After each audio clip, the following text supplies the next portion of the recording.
Up until the last generation, including the previous generation, the emphasis was on what you need to be.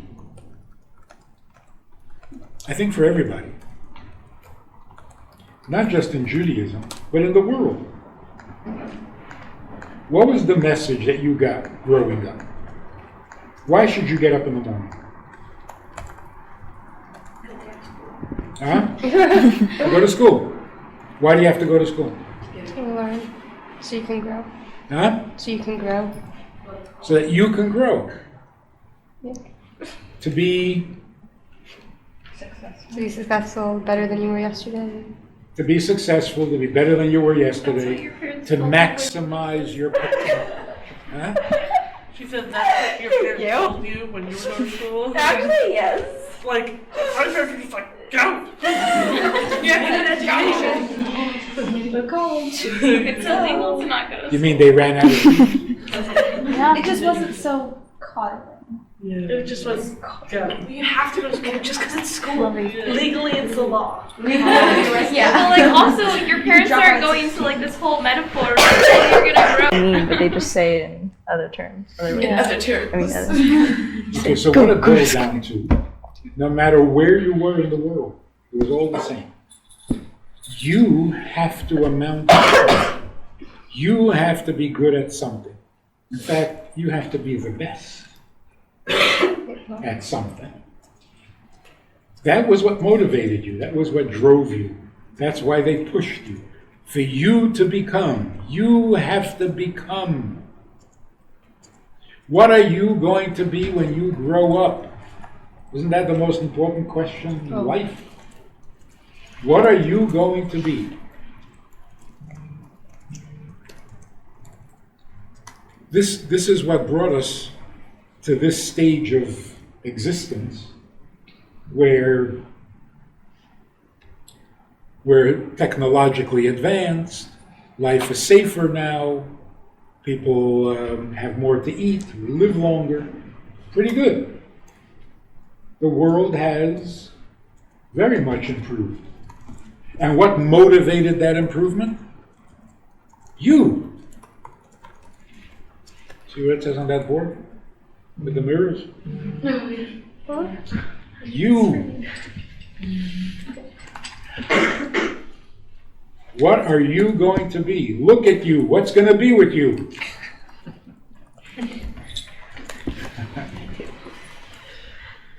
Where's your ambition? Where's your self-respect? Where's your self-image? Shame on you.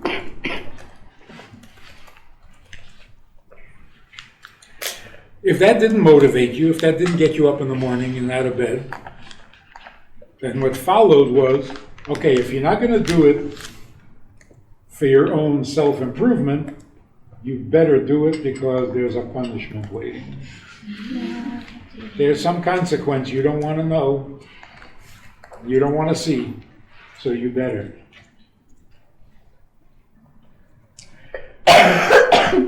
When consequence or suffering or punishment becomes the message, it means we've run out of explanations.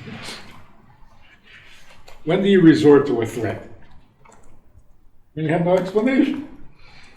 You got to do this. Why? Because I said so. Mm-hmm. You better. In other words, you have no explanation.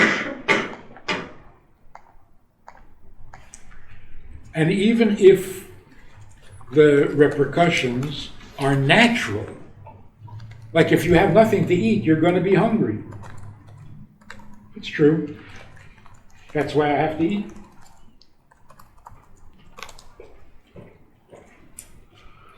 You don't like it.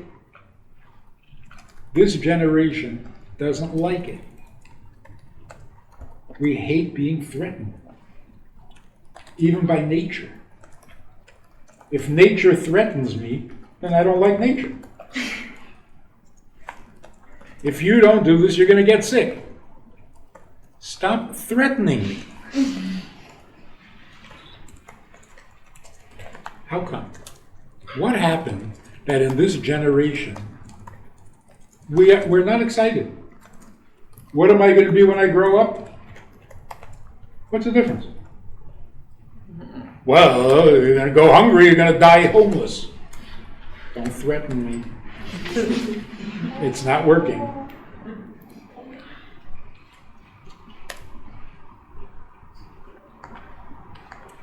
Actually, this is very good news. It is really good news. Because getting up in the morning to avoid some threat is not a way to live. It really isn't. Live your life because otherwise you'll die. That doesn't make any sense whatsoever. You have to live. Why? Because otherwise you die. Duh. So I have to live because I don't like dying. So my whole life is just to avoid something. That's called living? This is ridiculous.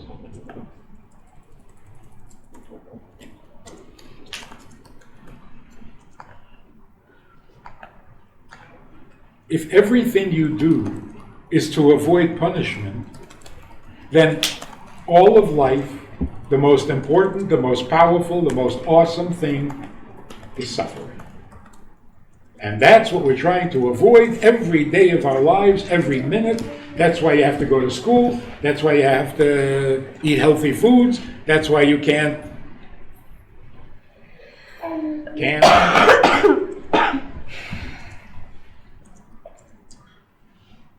Is that a way to live?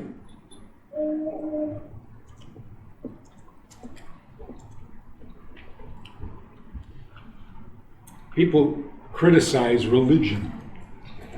That religion uses threats, guilt, to make you do what you do. And nobody likes that, right? But take away religion. Take away religion. Now what do you have? Nothing. Some other threat. Everybody is living their lives because they want to avoid some pain. What kind of life is this? All right, you're not going to go to hell. You're just going to have a lousy life. That better?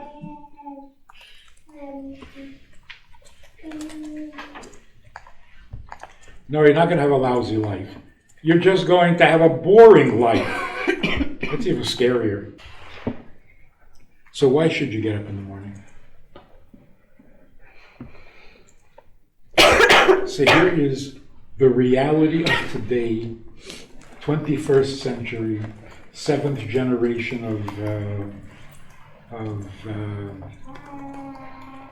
the insights into what Torah is all about. The new world that we live in has a positive motivation rather than a negative. Let me make the picture clearer. How is it that we have what to eat today? We have wheat, we have rice, we have vegetables, we have fruits. How come? Because for thousands of years, farmers farmed. That's why we have what to eat. Why did farmers farm? So we have food to eat. They died. The poor farmer gets up at 4:30 in the morning. For some reason, that's when you milk cows. I don't know why you can't milk them some other part of the day, but 4:30, that's when you milk cows. So farmers have to get up at 4:30 to milk the cows. So they get up at 4:30. Why? You have to. You have to. That's when you milk cows. No, they have it electronically. It's all Yeah, they do. industrialized now. The reason we have food is because it's all industrialized, so it's not the farmers waking up at 4:30, it's the machines doing it all the time. Yeah, but the farmer got to get up and put on the switches and make sure every cow is still alive. We're not that advanced. We have to like hook up the milking machine. Wait till next year. We used to go out. don't know how to hook themselves up these days. We used to go out to the farm. All you can hear is your color. when we first got to Minnesota in 1970. We would go out to the farm to make kosher milk. So you had to be there by 4:30. And who was in charge of the milking? The farmer's teenage son. He's up at 4:30. He's not only milking the cows, he's also bottling it and homogenizing it, pasteurizing it. Anyway, he does all of this for hours of work. We load up our milk to go home, and I say to him, "Oh, so you can go back to sleep." He says, "No, I got to go to school." Why do you do that? I have to. Have to. Then the farmer goes out to plow the fields. Why? It's the season. If I wait too long, it's the season, and I go to plow the thing, and I have to. So we are blessed today with all sorts of comforts and so on, because the people did what they had to. And we should appreciate their great efforts. But today, if you say to somebody, you have to, they walk away. I have to? Sorry. Don't tell me what to do. But that's today. only if you say you have to without any justification. Right. So sometime there was justification. But like with your example with farming, like the justification is you have to or you won't have anything to eat. Right. Yeah. So like if somebody told me you have to go to work and I'm like, no, I don't want to, and they're like, well, if you don't, you're not going to have anything to eat, then I'm not going to walk away. Why not? Because I have to eat.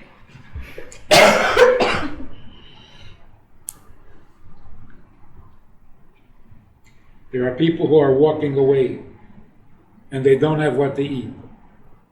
They don't care. Well, those people die off fast. Yes. But here's the point. Here's the point. Even if you do what you have to, you hate it. We hate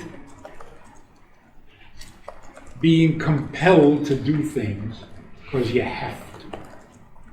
In other words, we're thinking today, life has to be more important than these reasons. Shouldn't life be more important than death? But the only reason you have to live is not to die. Sorry. Give me a better reason.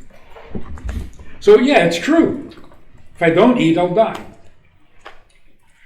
I don't like that. So yeah, I'll eat because I don't want to die. But there's got to be more to life than that. Okay, so you didn't die. Now what? Oh, now you have to produce more food because now you have to buy more things, and now you have, come on. These demands and these have-tos just keep on going. It's terrible. So, let's talk a little bit about what is really, really true and real. We're just listening to a conversation, a debate between two people who are supposed to be very smart. Yeah, they have a reputation. They're philosophical, they're brilliant, they're popular, they're famous, and they're having a debate. One of them says, I believe in God, the other one says, I don't. So they're discussing it. The one who believes in God says, if there was no God, there would be no morality. There would be no right and wrong. God tells us what's right or what's wrong. Without God, murder would not be wrong. The other guy says, that's not true. All decent people have a natural instinct that tells them that killing and murdering is not good. So the first guy says, what does that instinct say? Why is killing not good? Because if people kill, then I can't live in peace. I'm always wondering who's going to kill me. So I'm against killing. So the first guy said, well, that doesn't make you a moral person, it makes you a coward. You're afraid to get killed, so you want everybody to stop killing. That's not called moral. You're not saying it's wrong to be killed. You're just saying, I don't want to die. You're not a good person, you're a selfish person. But then if you say that, oh, I don't want to die because I don't want to go to hell, isn't that also selfish? Yep. Yeah. So the second guy says, okay, you don't like my reason. So what's God's reason? God said not to murder. Why? He must have a good reason. Yes? God must have a good reason. So you don't go to hell. I don't know. He doesn't explain himself, it's because he said so. Yeah. So, if he has a good reason, just give us the reason. Don't start a religion. Tell us the reason and leave me alone. So, what's the difference between his reason and our reason?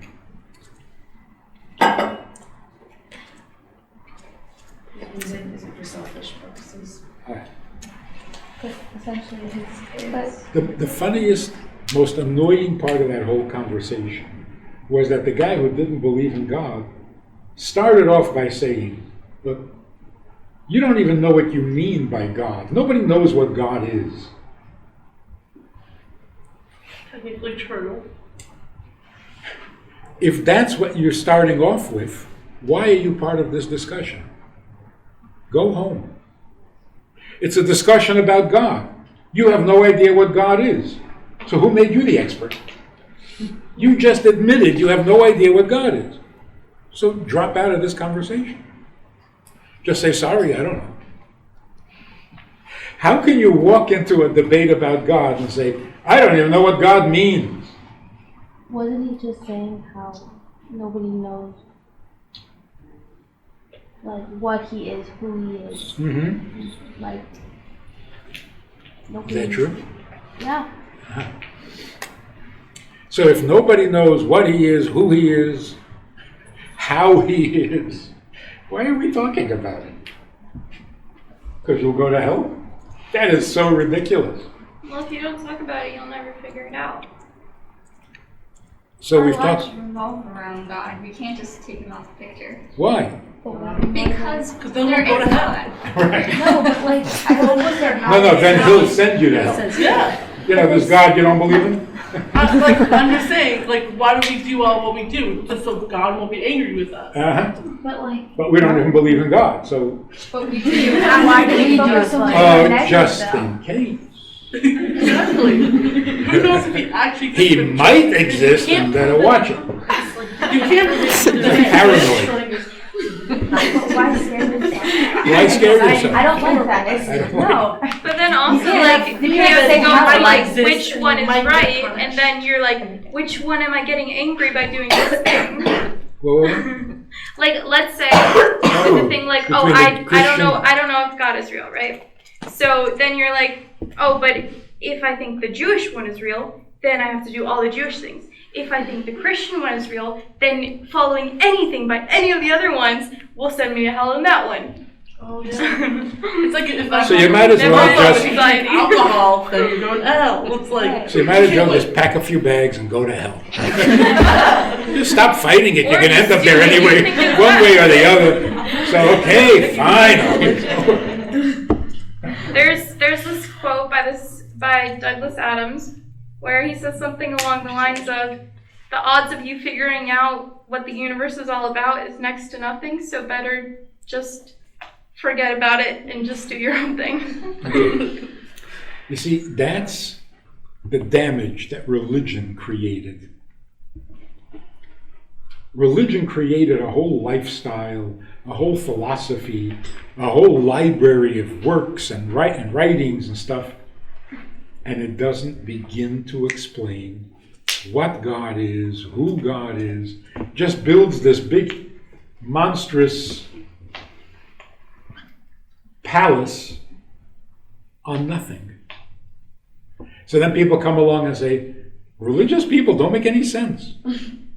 They've got all these theories and all that. You're going here, you're going there. Who said? What are you talking about? So, let's work our way backwards. If God said not to murder, he must have a good reason. True or false? True.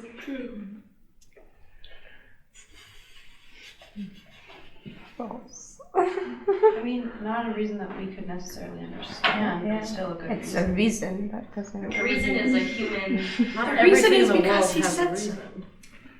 My mom. The reason is because he's That's God. it. What do we mean by God? What? Eternal being. An eternal being. I don't know what eternal means. Our Right? creator. Huh? Our creator.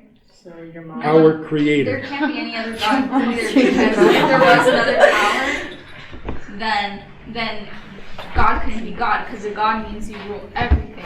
And if there was another thing there, even if it has lower power, that's not God, because God is the universe. God is God. Right. And that's what's going to send you to hell. Hell is a better place than That is going to send you. Aren't we in Let's, hell? huh? Aren't we in the lowest level right now? So like. Then speak for yourself. We're in Totally different things. I thought. The lowest world. Yeah. Yes. So isn't that the worst Worst. possible situation? Worse? Yeah.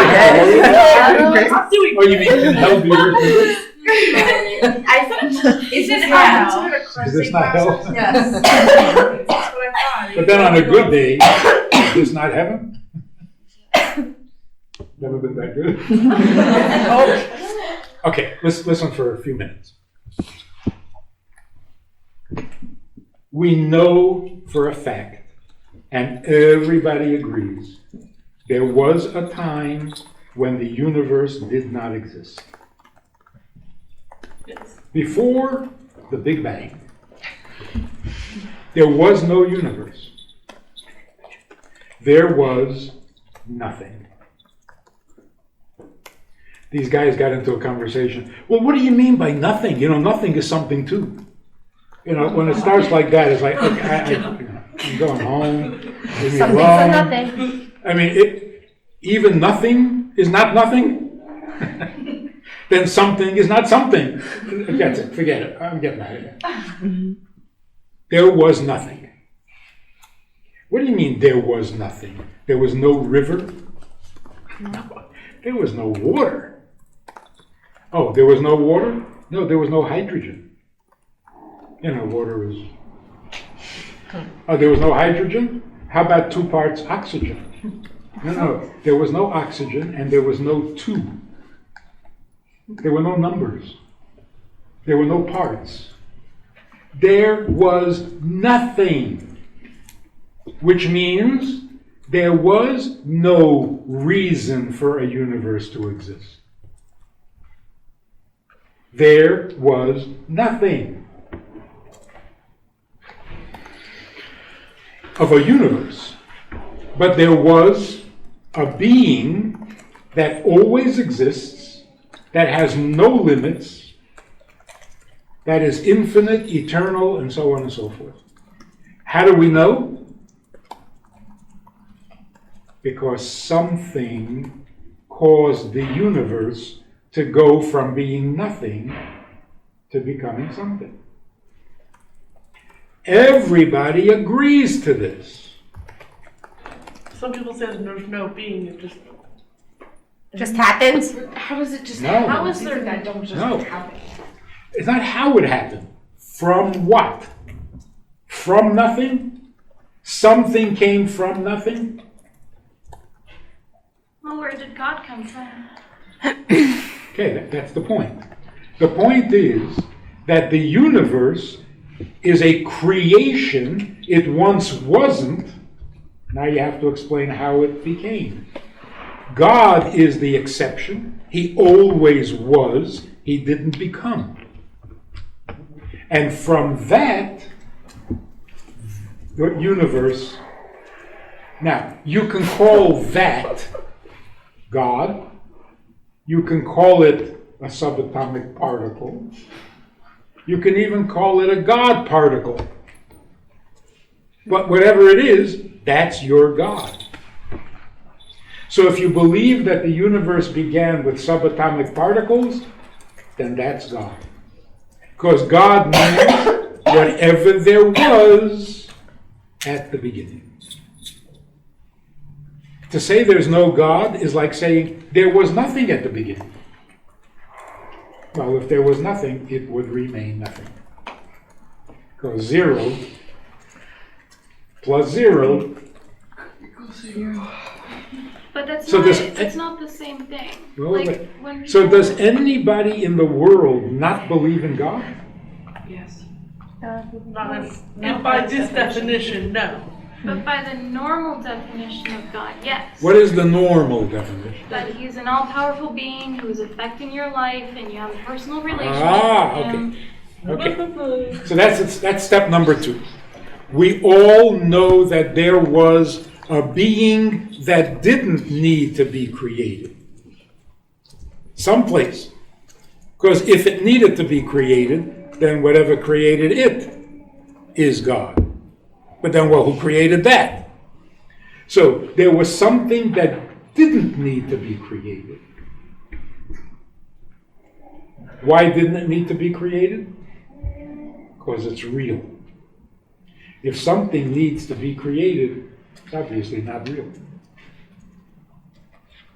If it once wasn't, then it's not real. So we're not real? Because we were created. That's right. Nothing is Wait, real. what? By that definition, we're not real. But by other definitions, we are. What do you From mean our real own exactly? perspective, we're Okay, real. one thing at a time. Let's get a definition. When you say, I believe in God, you're saying, I believe that in the beginning there was a real existing thing, and from that, everything else came. Nobody means Whether that through- when they say that. Whether through a big bang, or through a long process, whatever. But it began with something that exists. Everybody agrees to that. Question is, that being that existed at the beginning, if it's a subatomic particle or whatever else you want to call it, is it intelligent? That's it. That's the whole question. If the subatomic particle can start a process that produces this complex universe, sounds like the particle was smart. And if the particle was smart, there you go, that's God. If the particle is not smart, that's a false God. You're calling it God, but a God that is not smart is not a God. It's an idol. So the first thing is, anyone who says, I don't believe in God, will also tell you, I have no idea what God is. So if you have no idea what God is, what don't you believe? What don't you believe? So most people will say, I don't know whether there's a God. All I know is I'm not going to let him control my life. He can't tell me what to do. That's atheism.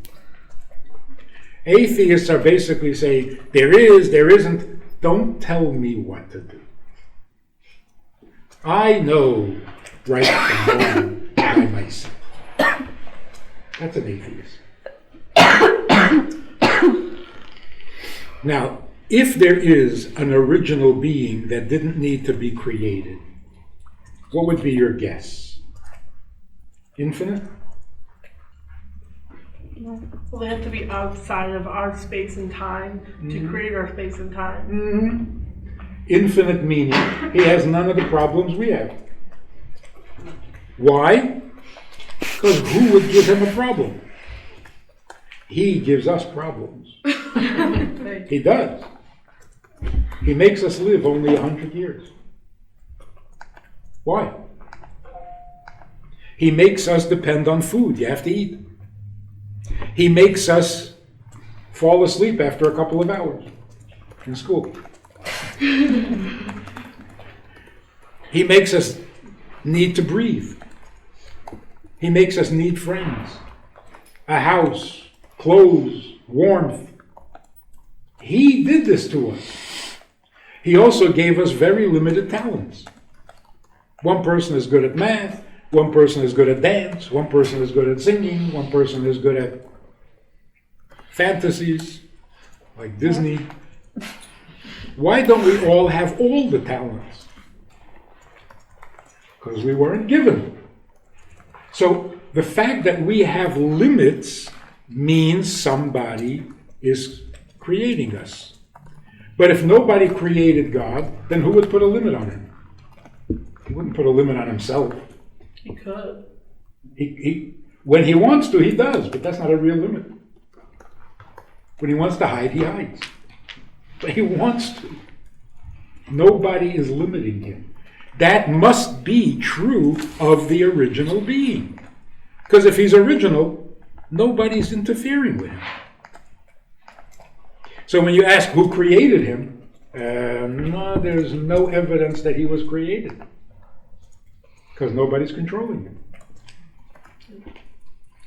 So all control, all limits, comes from a stronger power.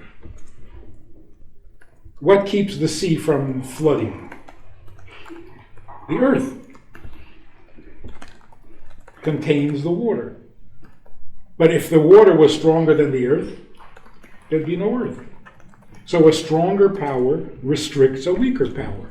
But if there was only God in the beginning, what restricted him? So he must be infinite. I think you were starting to say. And that's why there's only one God. Can there be two gods? No. Why? Because One thing then it's not a God to begin with. Hmm? Then it's not a God to begin with if there's another God. Why?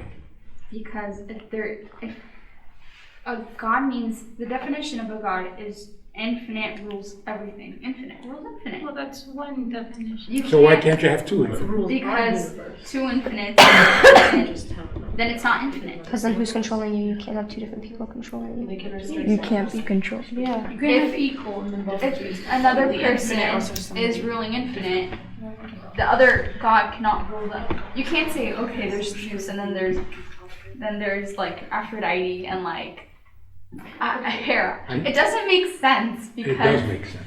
it doesn't. If there are two gods, Zeus can't rule Oh, them that makes- because then there won't. if there are They two won't be gods, Well, because it that's a means different that definition one of God ended and the other one started. Well, then they're both not infinite. Exactly, and a God is infinite. Because Because Because he created no it. start, no end. Because- to make He created the world, everything. it has to be, to make the world, it has He to be- created everything and he's in charge of it. He's running it and he puts limits on everything, but no one's putting limits on He's himself. an entity that never. there's goes no away. power that can restrict him, and he won't restrict himself. Right. If there's another God there, it's restricting him. Right. And he will restrict Okay, so that there's a God is logically necessary. That he is infinite is logically necessary. That there is no other God is logically necessary. What's the faith? What do you believe?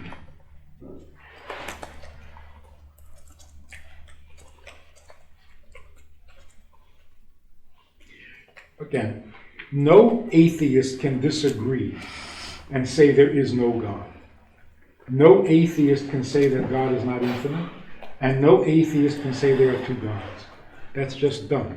But isn't this all based on, like, someone's definition of God? Which Yes, changes. People's definition of what a God has changed has changed over time. No. What has changed is people can say, we have no definition for God. We have no idea what that is. It's not true. What has changed is the claims of what God said. That changes.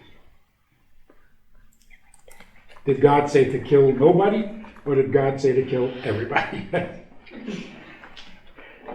So religion changes. God never changed. Well, what about The definition of God never changed. What about like the Trinity in Christianity, where like you have like three, like that's a different definition of God? No. It's just adding. There is God, but they believe that God had a son who he tortured because he's a nice guy. But what about like Greek or Roman? They had multiple gods. Right. They have 100. Yeah. But those are the gods of nature. That's not the God of creation. They all believe there's a God that created the world. But then there's the God of thunder, and the God of fertility, and the God of entertainment. But there's always a creation God. Yes. Because the world had to start somewhere. It's not a religion. It's just A fact. It's just an idea. The Greeks did believe in there being a God first, and then things came out of it, so did the Romans. yeah. They believed In other chaos. words, Chaos was the ultimate if power. the world was created, then there's a creator. Is that too mystical? There was a time when people thought the world always existed. It was not created. But nobody believes that. Because scientifically, we know that everything in the world had a beginning. And before that, it did not exist. So it is created.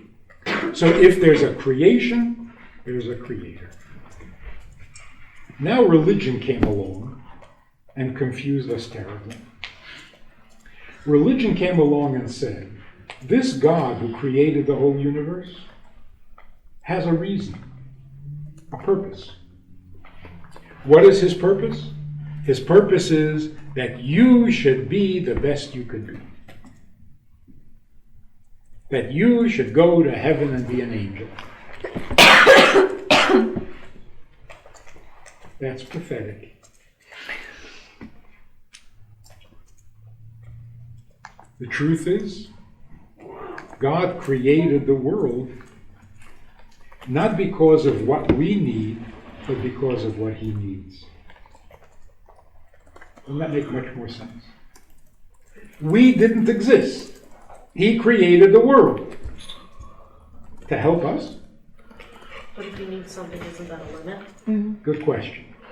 But the first assumption, or the first logical, if he created the world, doesn't that mean he needs something? So you can say, well, yeah, but what he needs is to help you. First of all, he created all my problems. And now he's going to help me with it? Thank you very much. But how can he need to help you before you exist?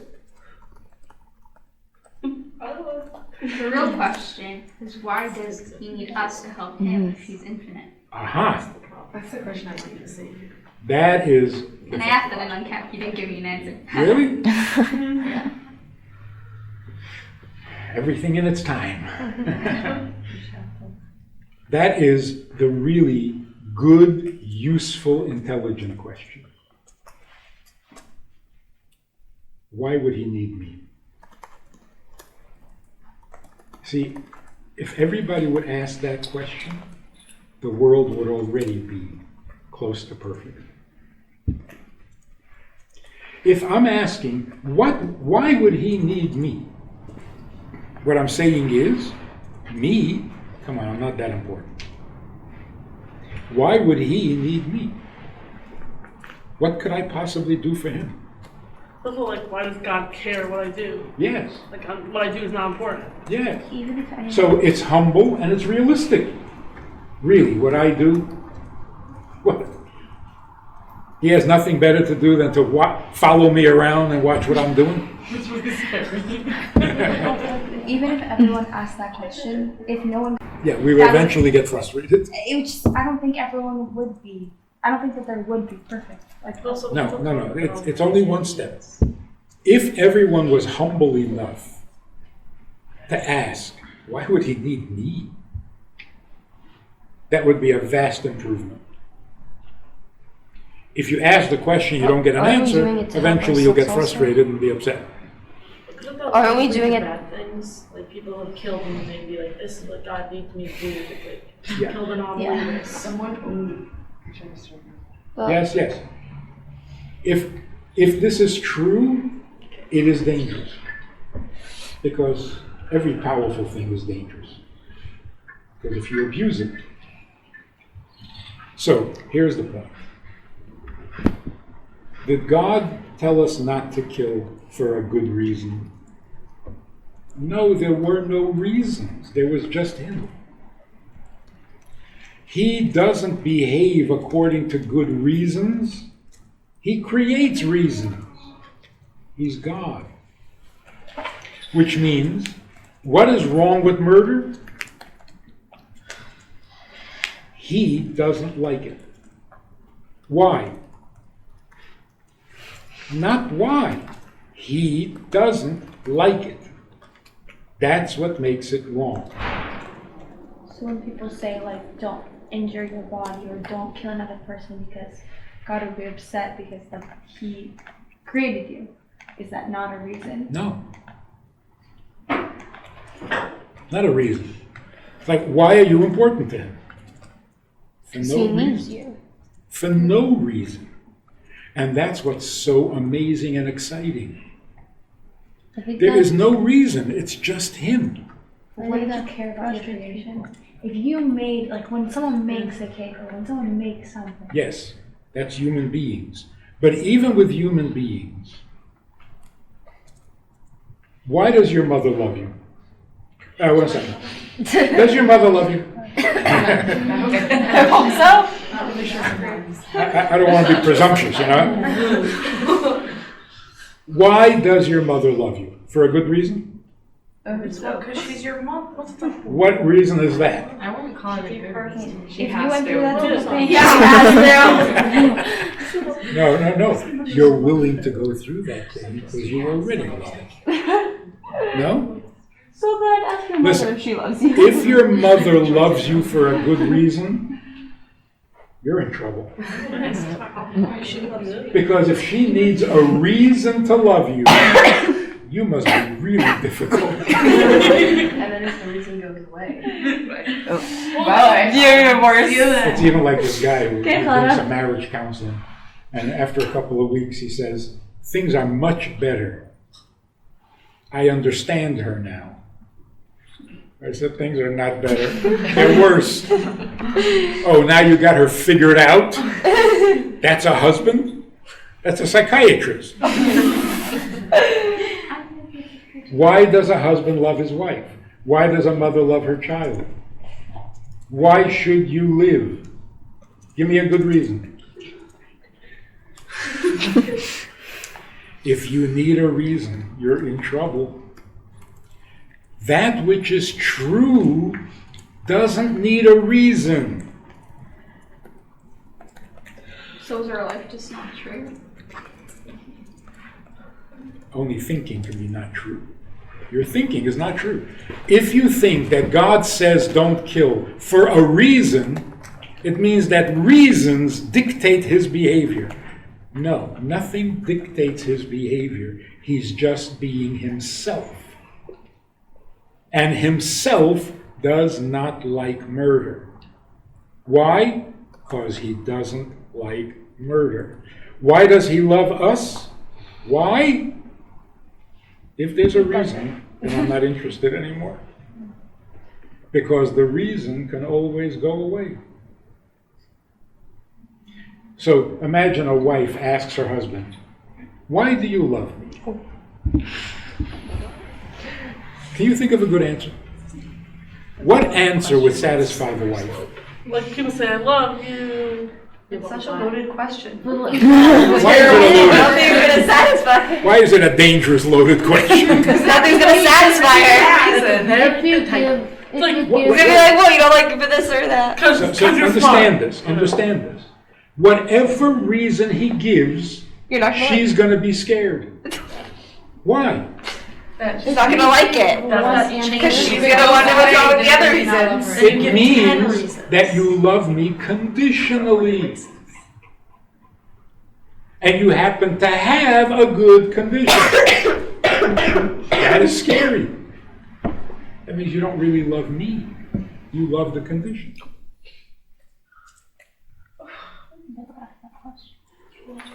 So when God says, I don't like that, you say, why? Excuse me. I don't like it.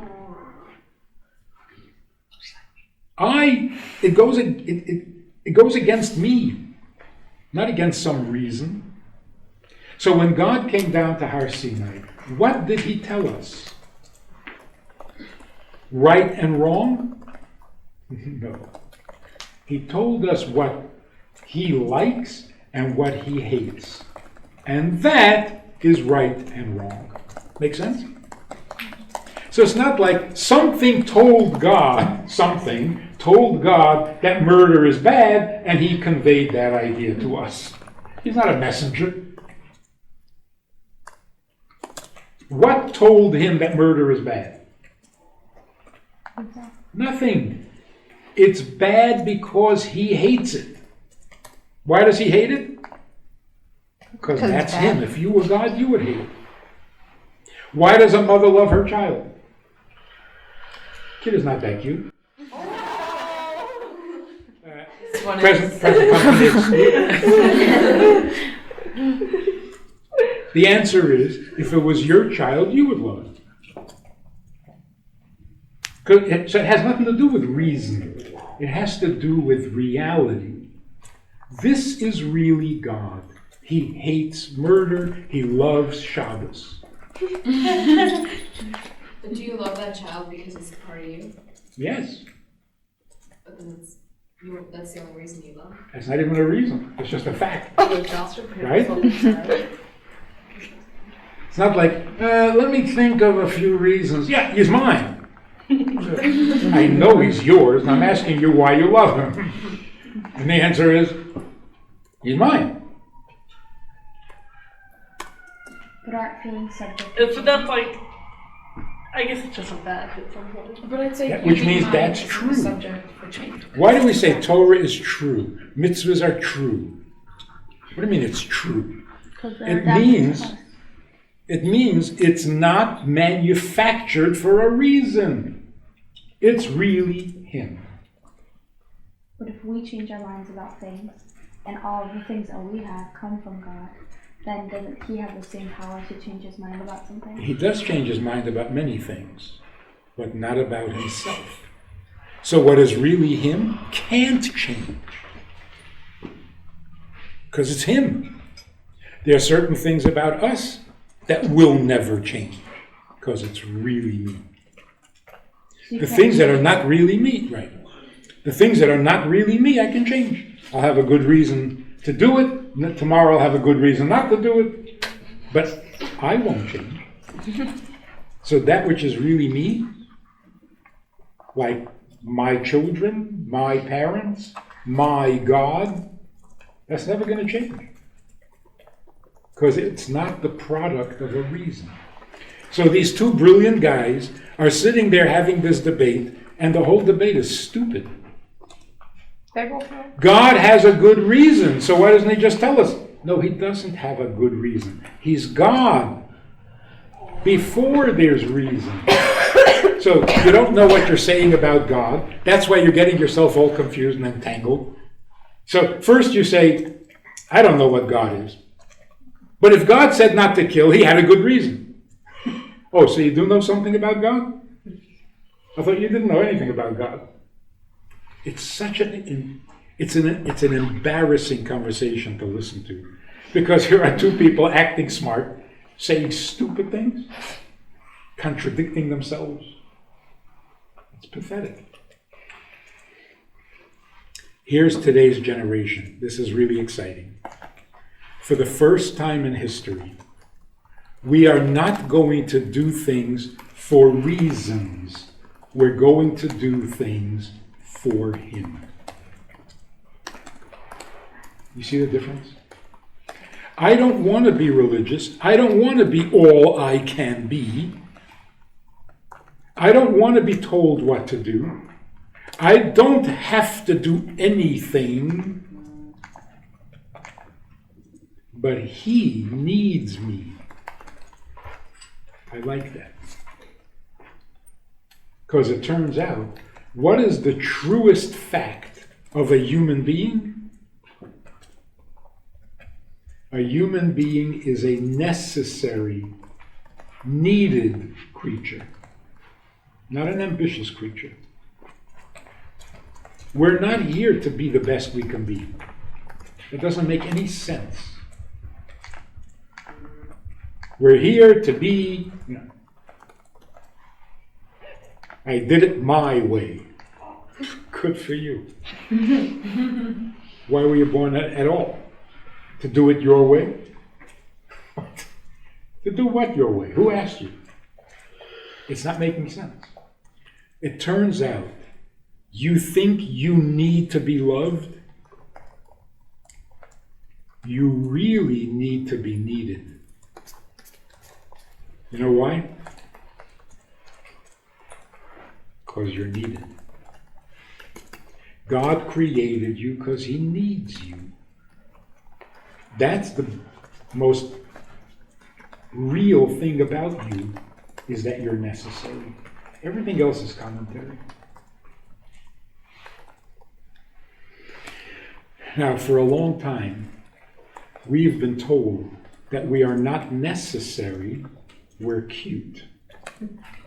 God loves you. Does He need you? No, He doesn't need you. That is so sick. I don't know if you remember the story. There was this 14-year-old kid who tried to kill himself. So he's in the hospital, prison hospital, for observation. I went up to visit him, because nobody's allowed to visit. It's like a jail. So his mother couldn't visit him. But clergy are allowed to visit. So I went up to visit him.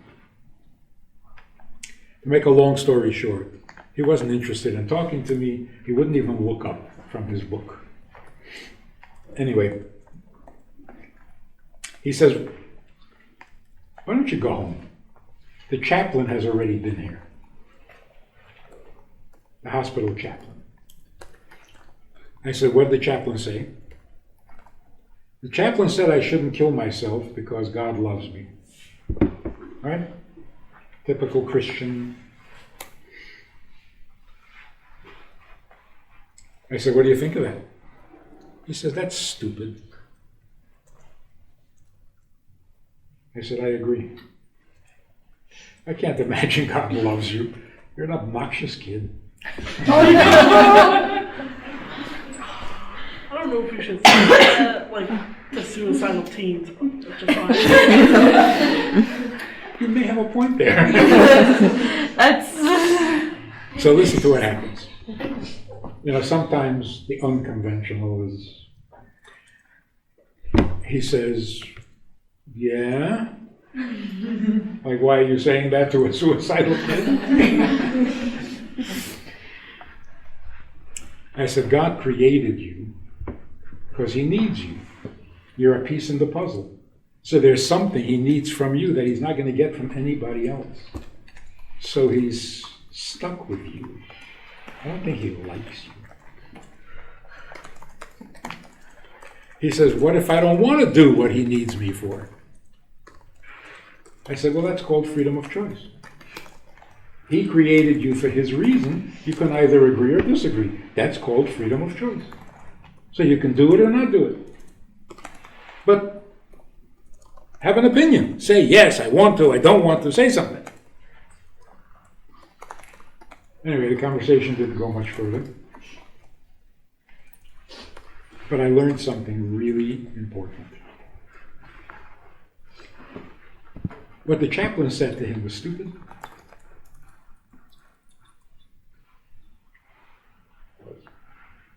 Kid was right.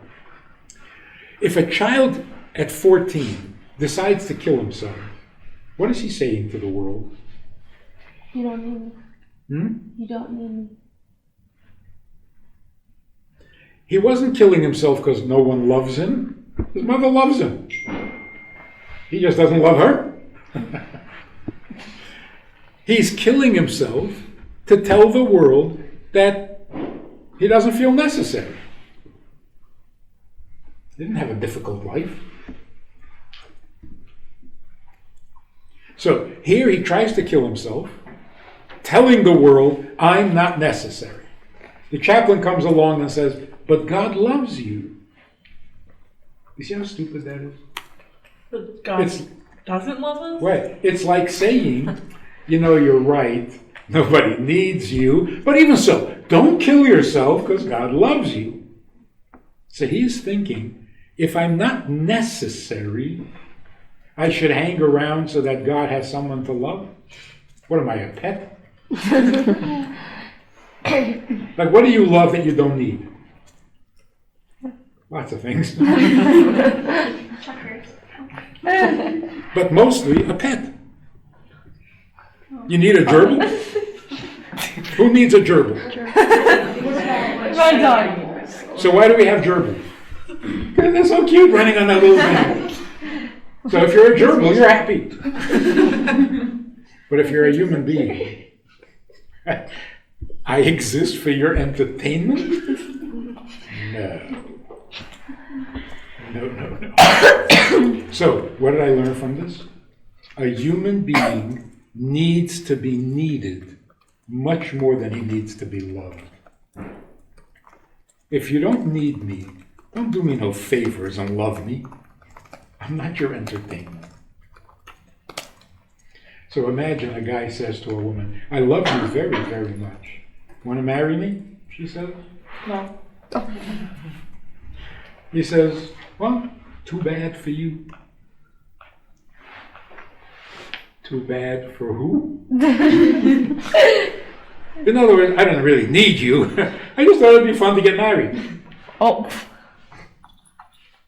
Too bad for you? That means you never really needed me. So no, your love is not interesting. Thank you very much. So it's true. We have only one real need, and that is to be needed. Why? Because that's how we were created. We were created out of His need, not out of His love. Now, does He love us? Someday. Maybe not right now. I think there are things we can do to help Him love us or make Him hate us, because that's real. But He always needs us. And that's why if I know what He needs from me, I can handle anything. That's how all these heroes were able to be heroes. They could handle anything. Why? They knew what they were here for. So they kept going. You can't scare a person who knows why they're here. And today, for the first time in history, in our generation, we have come to this realization or to this mood. Don't tell me how much you love me, and don't tell me how great I can be. I am here because I'm needed, not because I have needs. You feel how liberating that is? I'm here to fix my problems? That is so depressing. First of all, that I have problems. And secondly, that my whole purpose in life is to fix my problems?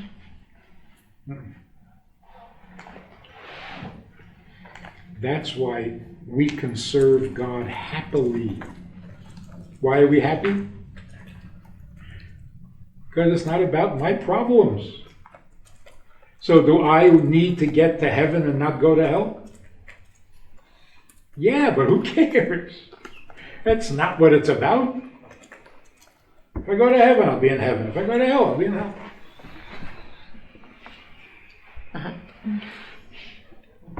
If I get rich, I'll be rich. If not, I'll be poor. But why am I here? Who needs me? And this is what makes the whole thing really incredible. How important can it be to say Modani in the morning? Come on. Really? So why do I have to say Modani? God likes it. In other words, I don't have to. I don't have to. And don't tell me if I don't say Modani in the morning, I'm going to go to hell. Sorry, it's not working. No threats. What is so important about saying Modani? The answer is, it changes the world when you say Modani. Because if you do something that God needs, His creation and His interest in His creation improves. You have changed the world when you say Modani. Why? Because to Him, it's infinitely powerful. So one final example. A kid comes to yeshiva overseas. First day, goes into the office and says to the dean, I need to call my mother. Can I use the phone? And the dean says, you need to call your mother?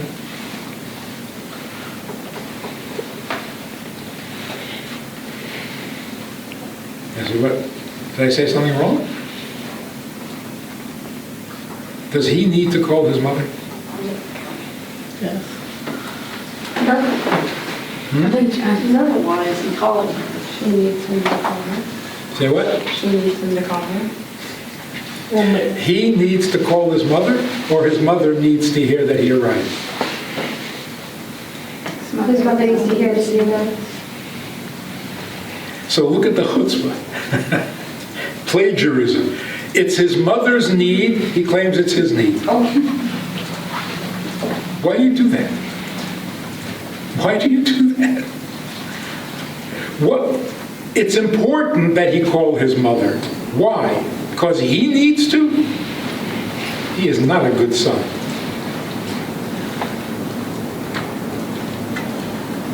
So should he call his mother? And if he doesn't, what's going to happen to him? His mother will pick up. It's irrelevant what's going to happen to him. It's not about him. It's about his mother. This situation. So you need to call your mother. I need to call my mother? Watch. I'm not calling her, and I'll be just fine. Don't tell me I need to call my mother. I don't. Oh, you don't call your mother, you're going to get it. Stop with the threats. Tell me why I need to call my mother. What's the right answer? To give her some peace of mind. Because if you don't call her, to go to she'll be sleep. sad, and she'll worry if you're alive. You know, the normal reasons. What is the normal reason? That if you don't call her, she'll worry. And She loves you. She'll like, I don't know. But I don't Maybe like lower your mother. Be a good son. Like maybe it's a want. Maybe she wants you. Because if it's a need, then it means you can't live without it. And if like I'm When you fly back to school, your mother's like, call me when you get there. She needs to hear that you're right. But like if a person tells you like there is so one second, let's put it in very practical terms. You're dating a guy, Okay. and you're thinking of marrying him. And he says, excuse me a minute, I need to call my mother. We love a job. Don't call your mother. Or he says, excuse me a minute, my mother needs me. It's the same thing. First one's about Who should you marry? Second guy. It's the same. Bachelor A or Bachelor? But I'll tell you, it's a matter of wording. Like, I feel like to some extent it means the same thing. Hopefully. Yeah, hopefully it's just words. But what's the truth? What should motivate you? Bad at talking. Okay, but like, if a guy really met me and I didn't tell him my life and I can't live without you, then I'm Imagine a guy who said, excuse me a minute, I gotta call my mother. Otherwise, I'll never hear the end of it. Oh, then no, that's bad. So if he says, I need to call my mother, why do you need to call your mother? It could be bad news. Could be because, she's a little weird and I don't want her to get on my back. But if he says, my mother needs me, there's no doubts. This is a good man. But what if your mother's needs? Because if he does that 3 times during one date, he's a little too obsessive. And I'm sure his mother doesn't want to hear from him. So you got to be careful with that too. But look at the difference between saying, I need to put on tefillin because I'm religious, versus God is waiting for me to put on tefillin. It's such a different world. Psychologically, it's so much healthier. Oh, I need to put on tefillin now. Oh, poor you. So burdened with responsibilities. And that's what it sounds like. Every religious person sounds like, okay, I got to do this now. Oh, no, I can't do that. I can't do that. I'm not allowed to do that. You sound so pathetic. Do it. See what happens. Take a chance. So you'll end up in hell. So, where do you think your friends are? Join the gang.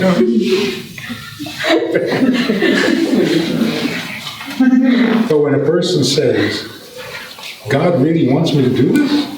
Okay, let's do it.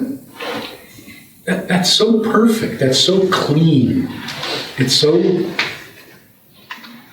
real. So, stop a person in the street and ask him to do a mitzvah. What? For what? I mean, if you ask him to become Orthodox and pay dues at the Orthodox synagogue, okay, now you accomplished something. But one mitzvah, one time? What's the point? It changes something. The point is, we're not doing it to make you a better person. You're doing it because right now God would like you. So if you would do something right now for 5 minutes, because that's what God wants. Is that not magnificent? A human being fulfilling the purpose that God has. But what if you don't care about God? I know why. Because we were raised to think only about ourselves. We're talking to a very big Talmud Chacham, very religious guy all his life. His wife works, he sits and studies in Kollel and so on and so forth. And I said to him, the mitzvah is really what God needs. He said, then why should I do it?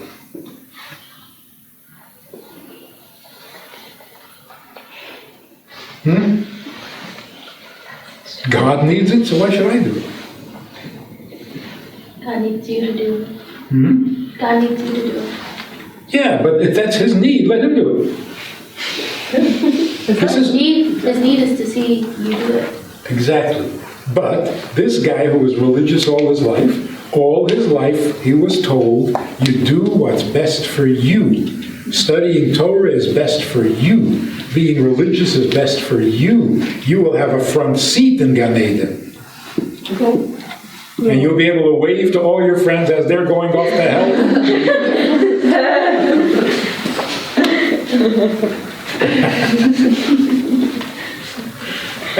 That's enticing, isn't it? Wouldn't you want to be able to wave to all your friends who are going down while you're going up? Just an elevator. It's like an escalator. Have fun. See ya. Really, would you love to do that? That's not my Why not? Why not? It depends who is going down.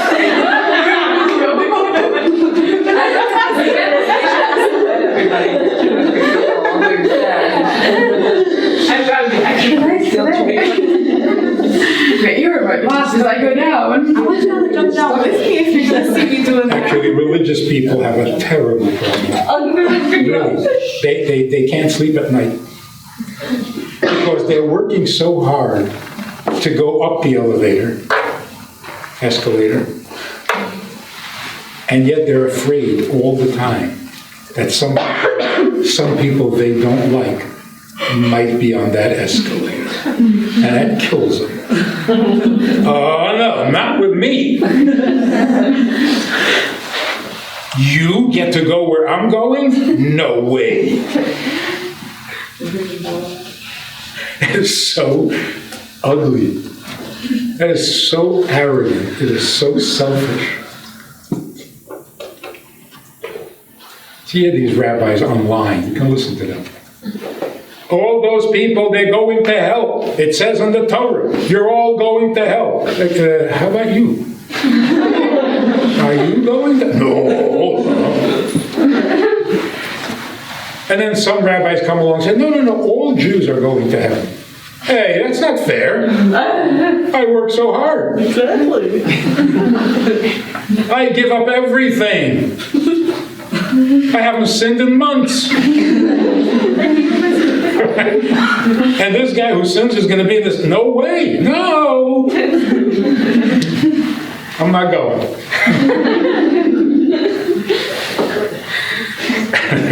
They literally lose sleep over it. So what's real for our generation? We don't care anymore. Don't promise me anything. I'm not interested. Don't you dare tell me how I can make my life better. I'm sick and tired of hearing it. Tell me who needs me, and I'll party. And this is really true. If you're home alone and you're making breakfast, what is that breakfast going to look like? Cereal. Yeah, whatever I'm looking for. But imagine a friend is coming over because she doesn't have where to eat. I'm going all out. And you love it. Bagels. Right? It's a pleasure. Cook up a storm. But for me, leave me alone. That's true. That's who we really are. We don't want to improve ourselves. We don't want to. But if I can do something for you, it's a party. So if I can do something for God, that makes so much sense. No, it's for you. Why? What do I need? Well, you need to not go to hell. Who's going to send me to hell? God. Whoa. God is going to send me to hell unless I do what he wants, and then he'll protect me from hell. Yes. I got a better idea. Don't create me. What are you doing to me? I didn't ask for this. You create me with problems and then warn me I'm going to hell unless... I don't like this plan. It's not like I desperately needed to be created. So God creates me with a bunch of problems and then says, I'm there for you.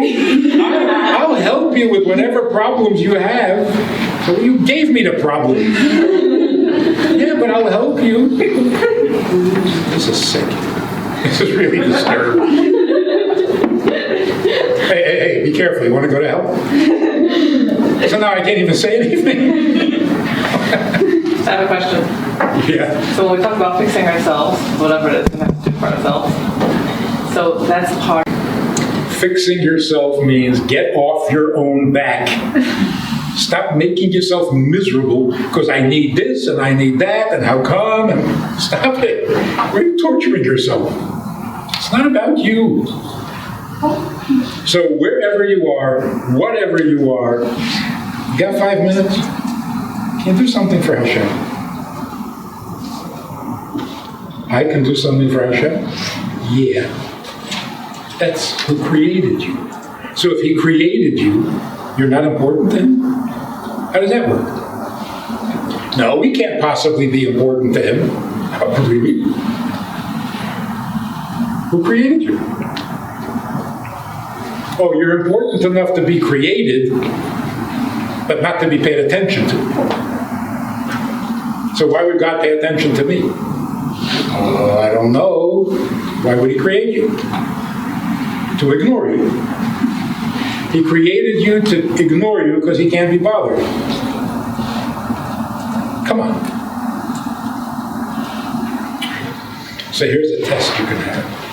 Any rabbi you talk to, don't tell them I said it. Listen to any rabbi you talk to, ask the first question. Does God need me to say Moda Ani? If he says no, end of conversation. Because whatever he says after that is going to be depressing. No, he doesn't. You need to. I do. Why? I want to go to hell. That's how the conversation is going to go.